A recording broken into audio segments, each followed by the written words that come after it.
Hey, what's up everybody? How you guys doing? So this is going to be my initial first review of the Kyocera Hydro Icon. I was originally going to get the Vibe as someone asked me, but the Vibe, the way it looked, just wasn't appealing to me. And to me, the Icon looked better. Although they're considered twin devices, they are fraternal twins and not identical, so they are not the same exact model phone, but they are spec'd identical. So just to read you guys off some of the specs that this device has, and use my little cheat sheet here. So this device basically has a 4.5-inch QHD display. The resolutions is at 540 by 960 pixels, and where is the pixels per inch? Because some people actually care about that. This one doesn't say.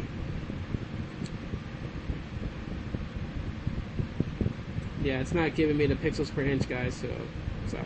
Should know this off the top of my head, but I don't. Just had a wild weekend.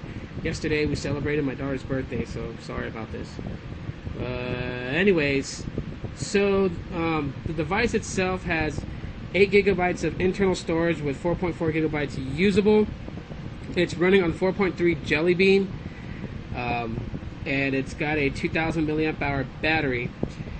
It also has 1.5 gigabytes of RAM, so that's pretty good. The top camera over here is apparently a 2 megapixel camera, although it doesn't shoot like one. I'll be the first to tell you that. And the rear is a 8 megapixel camera with flash. So down here at the bottom you have your micro USB charge port and the microphone. On the left side you have your volume rocker. On the right side there's nothing at all. The top has your power button and a 3.5 millimeter headphone jack. On the back you have your speaker grill. This hole right here is not a noise canceling microphone. It's actually what's used when you snap the back cover on. It's used to compress the rubber grommet that's right here underneath to seal out the battery port area so water does not get in. So that's what that hole is for. There is no noise canceling microphone. And one thing you can notice about this device is there is no earpiece receiver.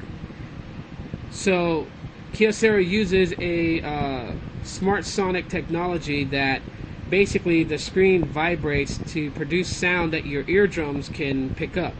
So the soft tissue in your ear canal could actually register this vibration into sounds, and basically you hear what the person's saying without having an ear speaker right there, ear receiver.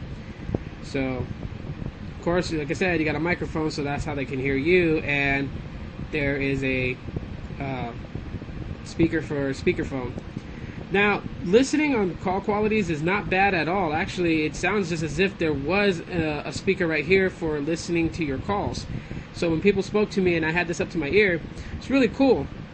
One of the best parts is it adds privacy.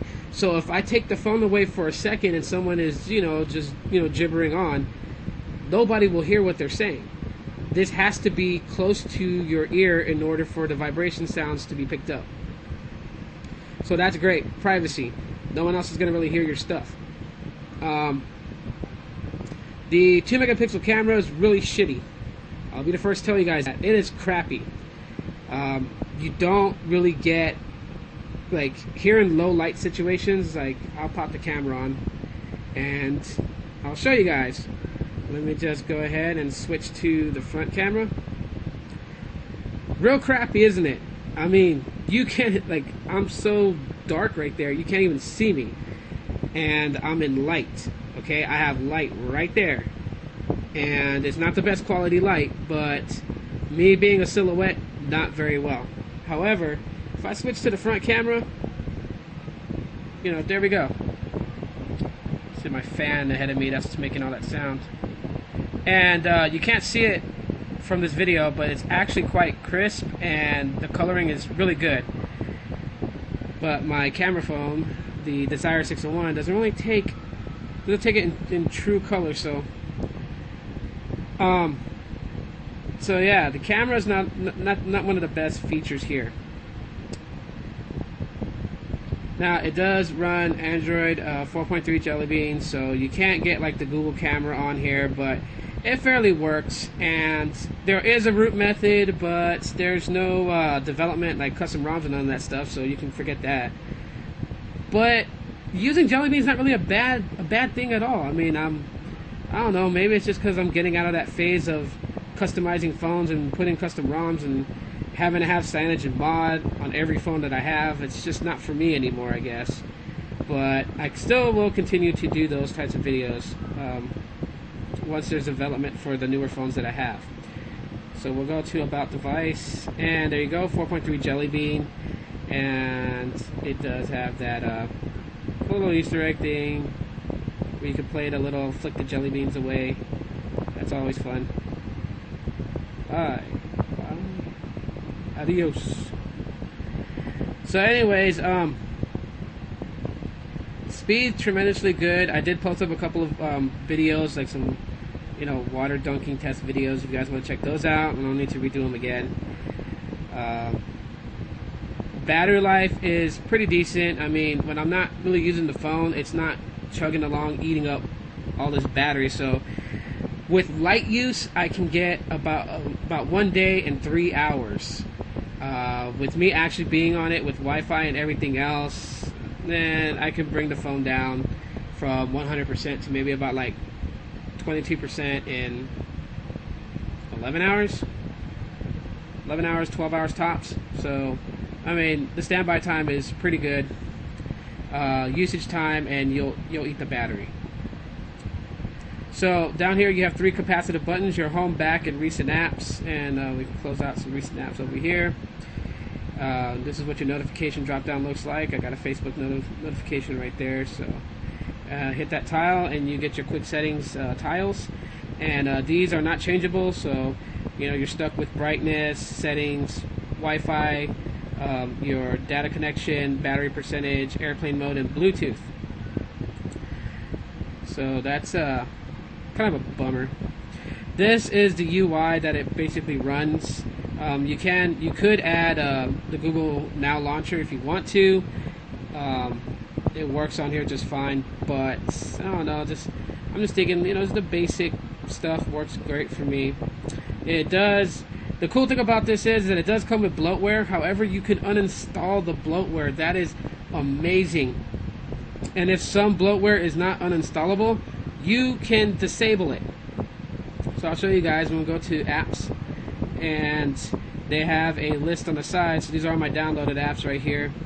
Then you have what you can place on your SD card and what's running and using up your processor.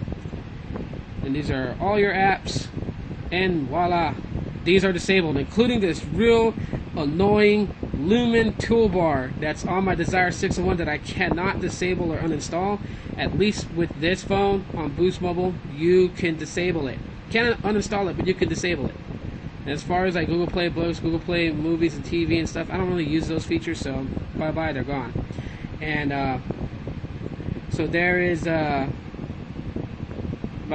basically 3.6 gigabytes is what's actually freed out, and I'm using 830 megabytes of it.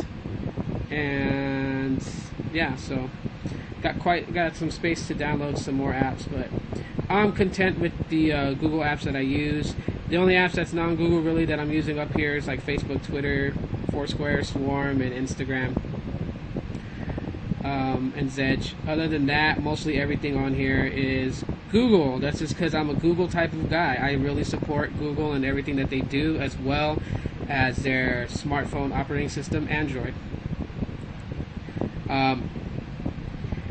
Interesting enough, and this is just kind of funny, but when I bought this device, there was a guy in the store, and he was talking about how iPhone was, how he liked iPhone, he would never use Android, stuff like that, and we got into this little, not a debate, I mean, because, neither one of us was getting upset. It was just like, back and forth chattering of the differences between Apple products and different handset makers for Android.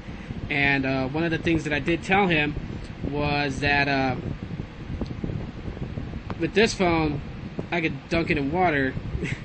And he just gave me this weird look like, okay, you know, like, that's kind of cool, because I was telling him, like, the best part about this being water resistant is that when it rains, when, you know, or if you're at the pool and you have it in your pocket, you jump in the pool and everything, you don't have to worry about it getting pretty much damaged, because it's made to do that. Can his iPhone 5S do that? And so, just, you know, quick story for you guys. But so anyways,